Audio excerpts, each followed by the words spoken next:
আমরা এর আগে ক্লাস 10 এর বৃত্ত সম্পর্কিত উপপাদ্য যে চ্যাপ্টার, এই চ্যাপ্টারে কষে দেখি 3.2 এর জ্যামিতি প্রমাণ সংক্রান্ত যে সমস্ত প্রশ্ন ছিল সেগুলো আমরা করেছি।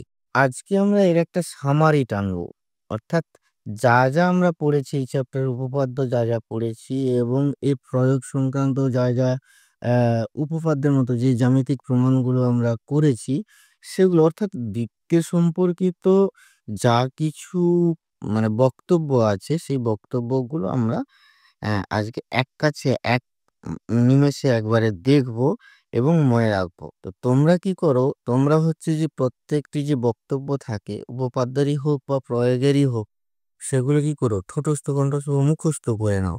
আসলে না বুঝে মুখস্থ করলে সেটা পরে যখন কাজে লাগাতে হয় সেটা তোমরা সঠিকভাবে পারো না। তাই আমরা সেগুলো বুঝে আমরা সেই জিনিসটাকে মাথার মধ্যে একেবারে সেটাকে রাখার চেষ্টা করব।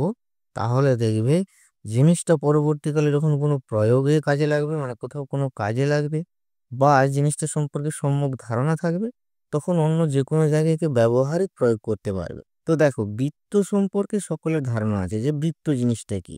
বৃত্ত সম্পর্কে বলতে গেলে বলতে হবে যে কোনো একটি নির্দিষ্ট স্থির বিন্দুকে কেন্দ্র করে অপর একটি গতিশীল বিন্দু সর্বদা সমান দূরত্বে থেকে যে পথ বরাবর চলতে থাকে সেই পথের ছায়াচিত্রই হলো বৃত্ত। এবং বৃত্তের উপরে যে অসংখ্য বিন্দু আছে তোমরা এটা জানো। এই বৃত্তের যে বিন্দু কেন্দ্র করে বৃত্তটি তৈরি হয়েছে সেটিকে কেন্দ্র বলে।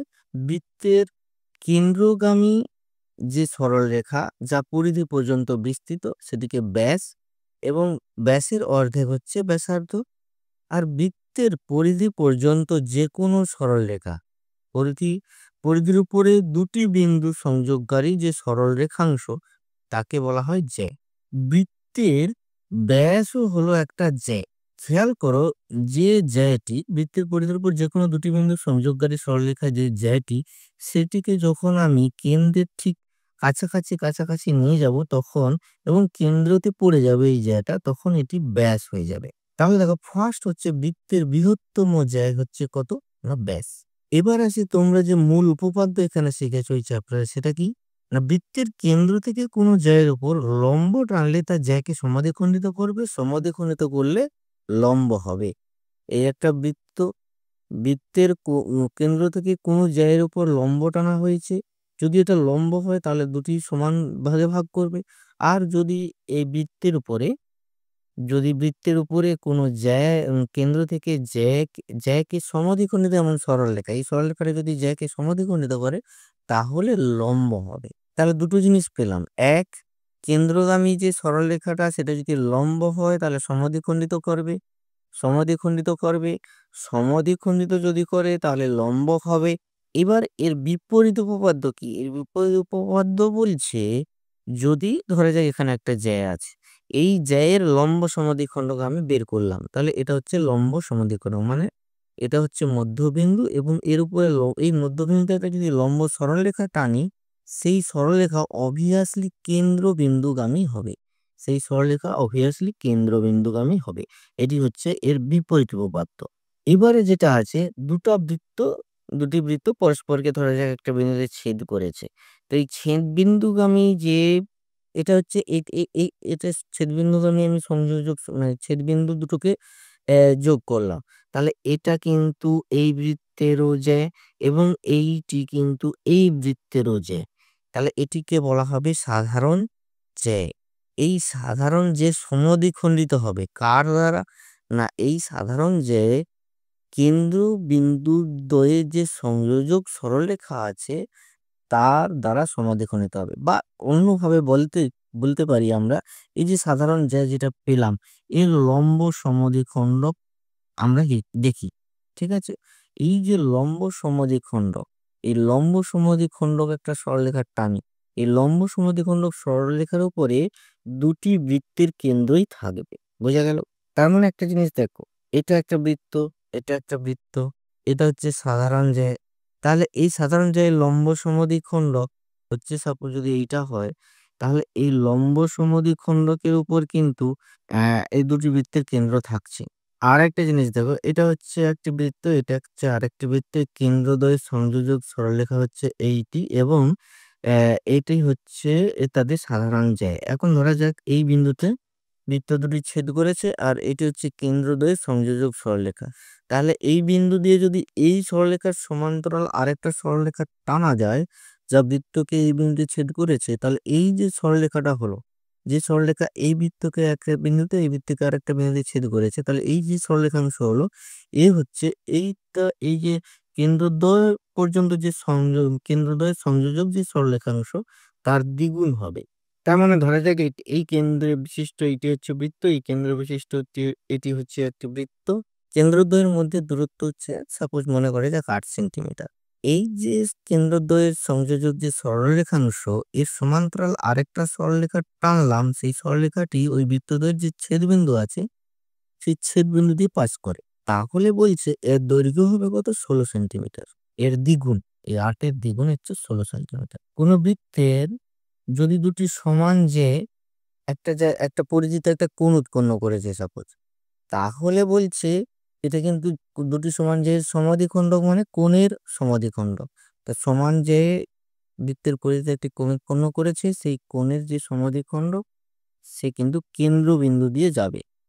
আবার ধরা যাক এই কেন্দ্রবিন্দুগামী কোনো একটা সরলরেখা টানলাম, তাহলে বলছে এটা সমদ্বিখণ্ডক হবে। অথবা আবার এটাও সত্য, কিরকম না, কোনো একটা বৃত্তের দুটি এরকম যে কোণ উৎপন্ন করেছে, যে দুটি সমান কিনা জানি না, কিন্তু এদের কোণের যে সমদ্বিখণ্ডক যা কেন্দ্র দিয়ে পাস করছে, তাহলে যে দুটি কিন্তু সমান দৈর্ঘ্যের হবে, এটুকু আমরা বলতে পারবো।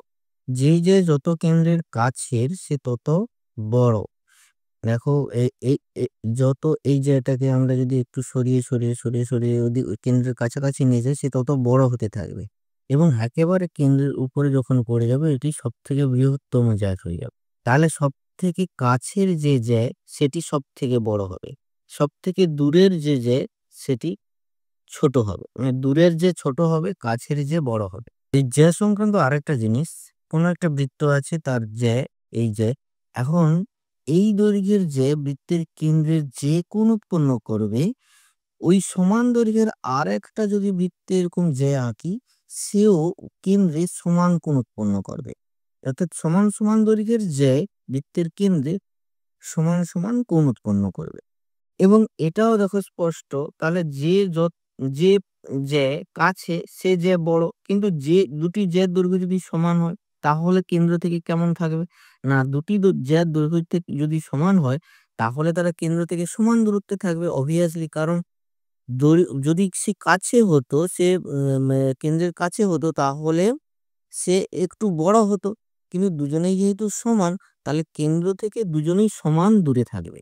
এবার আছে তিনটি অসমরেখ বিন্দু দিয়ে একটি বৃত্ত অঙ্কন করা। যে কোনো তিনটা অসমরেখ বিন্দু, সমরেখ না, সমরেখ মানে হচ্ছে যে বিন্দু দিয়ে একটা সরল রেখা টানা যায়, ঠিক আছে, যে তিন বা তার বেশি বিন্দুগুলো দিয়ে যদি একটি সরলরেখা টানা যায়, তাহলে সমরেখ বিন্দু।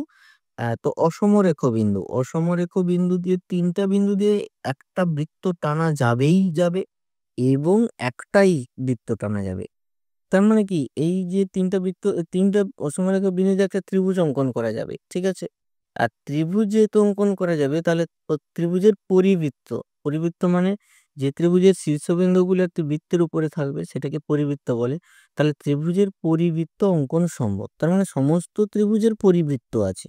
তিনটি বিন্দু দিয়ে তো একটা বৃত্ত আঁকা সম্ভব, কিন্তু চারটে বিন্দু আছে যে কোনো, এই চারটে বিন্দু, চারটে অসমরেখ বিন্দু অবভিয়াসলি, এই চারটে বিন্দু দিয়ে কি বৃত্ত আঁকা যাবে? উত্তর হচ্ছে সব সময় যে যাবে এমন কোনো কথা নেই, যেতেও পারে, নাও যেতে পারে। তাহলে যাবে কিনা আমরা বুঝবো কি করে? যাবে কিনা বুঝতে গেলে তাহলে আমাদের বৃত্ত এঁকে তারপরে দেখতে হবে যে সেটা পড়ছে কিনা। এটা হচ্ছে ডিরেক্ট একটা পর্যবেক্ষণ।